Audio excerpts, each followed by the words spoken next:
Hello, I'm David Melding and I'm the Chair of the National Assembly's Committee on Constitution and Legislative Affairs. We're about to hold an inquiry on the principle of passing powers to Welsh ministers via UK laws.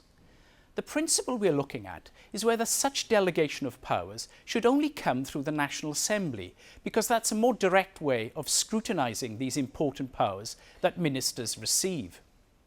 If you have views on this important issue, we would be delighted to hear them. You can submit written evidence to us, and the details on how to do that will now follow.